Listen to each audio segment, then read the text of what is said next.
Una foto para la historia. Es la primera vez que a un expresidente de Estados Unidos se le toma una fotografía bajo arresto. Esto después de que Donald Trump se entregara en la cárcel de Fulton, en Georgia, dentro de la investigación por presunta injerencia electoral. Luis Rubiales se niega a dimitir. El presidente de la Federación Española de Fútbol aseguró que no dejará su cargo tras el beso no consensuado que le dio a la futbolista Jenny Hermoso.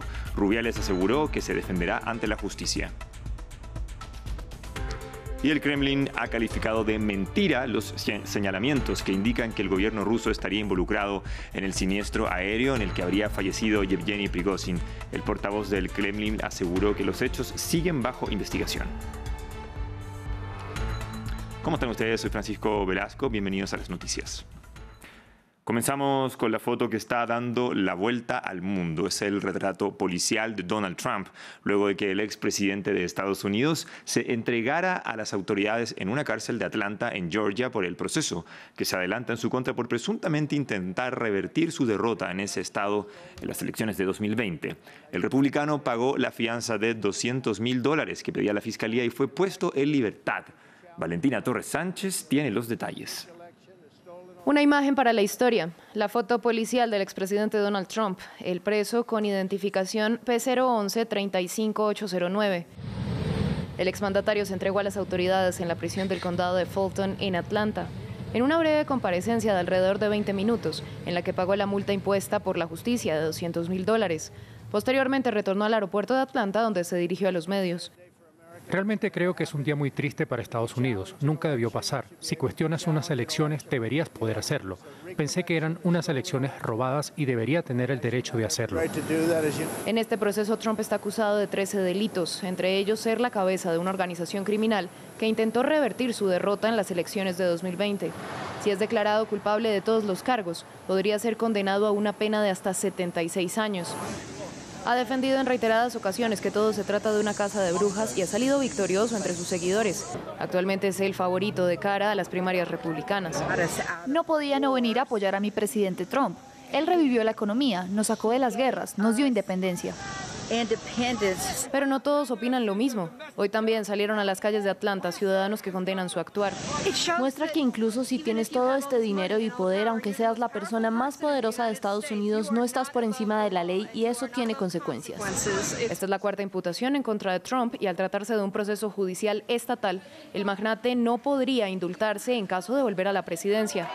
Pero según la Constitución, hasta el momento, nada le impide regresar al Salón Oval de la Casa Blanca. Seguimos revisando el historial de Donald Trump. Esta es la cuarta imputación en contra del expresidente de Estados Unidos. Vamos entonces a revisar otros procesos judiciales en el informe de Hugo Caro Jiménez. Son 4 los casos contra Donald Trump. En Florida fue imputado con 40 delitos federales por trasladar documentos de la Casa Blanca a su mansión en Mar-a-Lago justo antes de dejar el poder en 2021, a lo que Trump respondió. No solo no me opondré a la publicación de los documentos relacionados con la redada y el allanamiento antiestadounidenses, injustificados e innecesarios de mi casa en Palm Beach, Florida, Mar-a-Lago, sino que voy un paso más allá al alentar la publicación inmediata de esos documentos, a pesar de que han sido elaborados por demócratas de izquierda radical y posibles futuros oponentes políticos. En Nueva York se le acusa de haber falsificado registros comerciales derivados de pagos ocultos para cubrir el reembolso hecho a su ex abogado Michael Cohen, quien pagó a la actriz porno Stormy Daniels para silenciar su relación extramatrimonial. Menos de 2 semanas antes de las elecciones presidenciales, Michael Cohen transfirió $130,000 al abogado de Stormy Daniels. Ese pago fue para ocultar información perjudicial al público votante.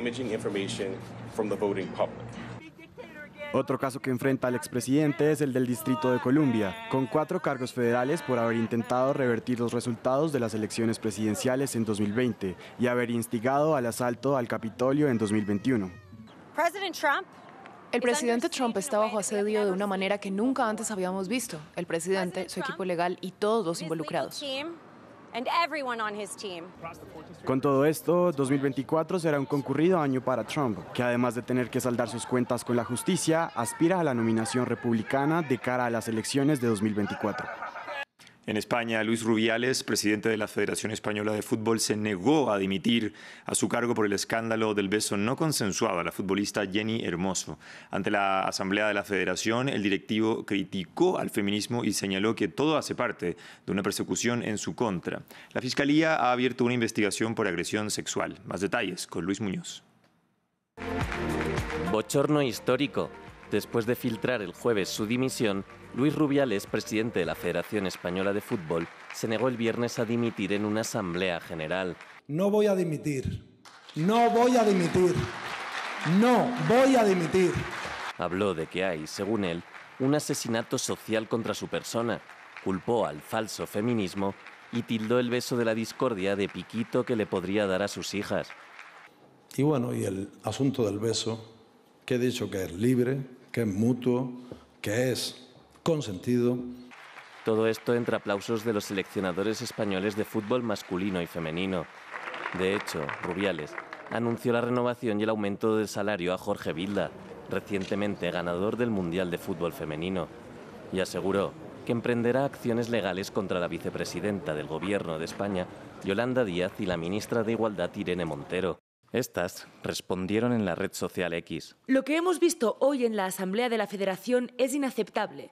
El Gobierno debe actuar y tomar medidas urgentes. Se acabó la impunidad para las acciones machistas. Rubiales no puede seguir en el cargo. Rubiales busca su impunidad. Frente a ello actúa Fiscalía y actúa el Consejo Superior de Deportes para proteger a la jugadora, para decir no al machismo y para garantizar el derecho a la libertad sexual. Ahora más que nunca, Jenny Hermoso no está sola. También hubo respuesta de la mejor jugadora del mundo, Alexia Putellas, parte de la selección campeona.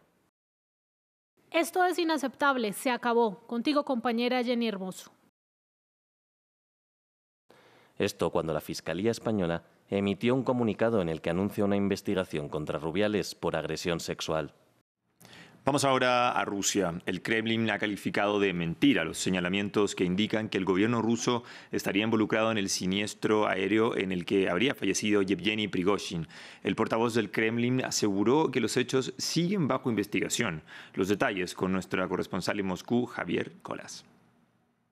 El gobierno ruso todavía no ha confirmado oficialmente la muerte del jefe de los Wagner, Yevgeny Prigozhin, pero el Kremlin ya ha desmentido que el presidente ruso tenga algo que ver con su desaparición. El portavoz de Vladimir Putin, Dmitry Peskov, ha respondido que todas las acusaciones de que el presidente ruso tiene algo que ver con lo sucedido son una gran mentira. Peskov ha dicho que hay que atenerse a los hechos y que respecto al avión estrellado apenas los conocemos todavía. El presidente de Estados Unidos, Joe Biden, había sugerido que Putin sí tenía que ver algo con la supuesta muerte de Yevgeny Prigozhin y le ha contestado el viceministro de Asuntos Exteriores ruso, Sergei Ryabkov, que ha dicho que las declaraciones de Biden son una muestra de la falta de respeto que tiene Estados Unidos por la diplomacia.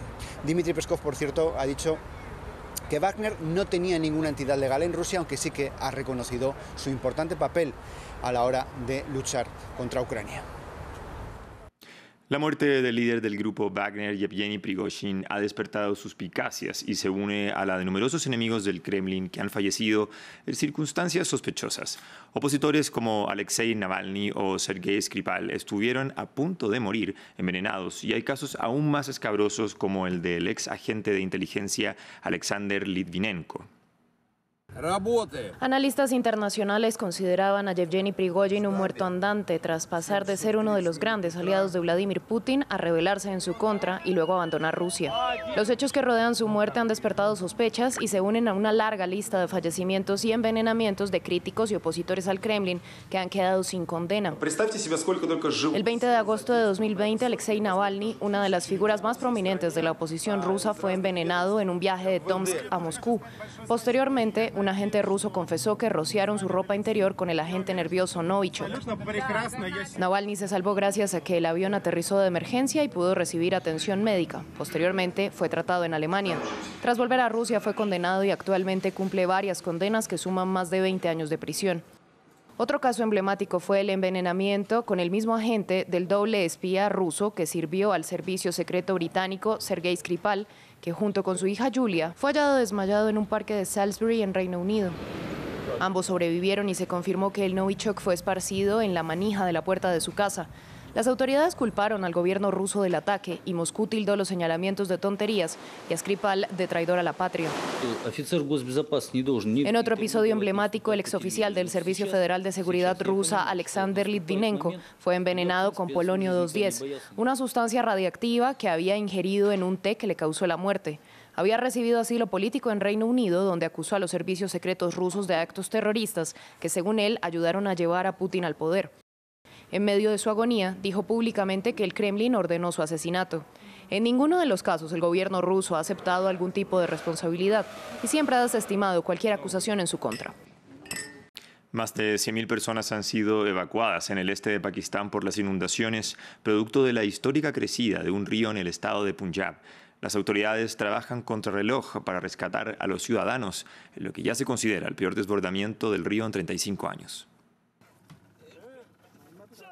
Los equipos de rescate sacan a un hombre del agua mientras intentan hacer frente a la crecida del río más largo de Punjab. Más de 100.000 personas han sido evacuadas de decenas de pueblos del este de Pakistán por el desbordamiento del río Sutlej tras las intensas lluvias. Los residentes se apresuraron a proteger el ganado y algunas motocicletas. Otros no tuvieron tanta suerte y lo perdieron todo. La inundación llegó a nuestra área, nuestras casas se han derrumbado, nuestras pertenencias han sido arrasadas y nuestros cultivos están sumergidos bajo el agua. No pudimos llevar nada con nosotros, la gente nos sacó en las barcas. Las inundaciones son las peores que han sufrido los habitantes de las inmediaciones del río. Claman por más ayuda. Necesitamos más barcos porque hay demasiada gente. El nivel del agua alcanzó el de la inundación de 1988. Las autoridades tienen que enviar más barcos para poder evacuar a más gente. Solo en este distrito, los socorristas han estado trabajando sin descanso para poner a salvo a la gente. Estamos operando en otros 13 puntos de todo el distrito. Estamos llevando a cabo la operación de rescate con 26 embarcaciones y hemos evacuado más de 5.000 personas, entre mujeres, niños y 1.000 cabezas de ganado. En 2022, 1.739 personas murieron y las inundaciones en varias provincias de Pakistán produjeron daños por valor de $30.000 millones. Continúa la lucha contra un gran incendio forestal en el noreste de Grecia, descrito hasta ahora como el más grande registrado en la Unión Europea. Miles de bomberos luchan contra las llamas en un nuevo foco cerca de la ciudad de Atenas. En las últimas horas, los rescatistas encontraron otro cuerpo, elevando el número de fallecidos esta semana a 21. Y un incendio que comenzó en un vertedero en Indonesia y que ya ha consumido alrededor de 15 hectáreas sigue arrasando la zona. Producto de las llamas, las autoridades decretaron estado de emergencia en Java Occidental, la provincia más poblada del país. El gobernador Ridwan Kamil dijo que el incendio fue provocado por un cigarrillo mal apagado arrojado al suelo, aunque no entregó más detalles.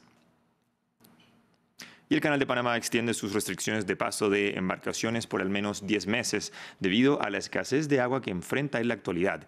El cambio climático y el fenómeno del Niño han contribuido para que el importante paso, símbolo del comercio mundial, reduzca su capacidad de tránsito diario, lo que alerta a la industria naviera y comercial.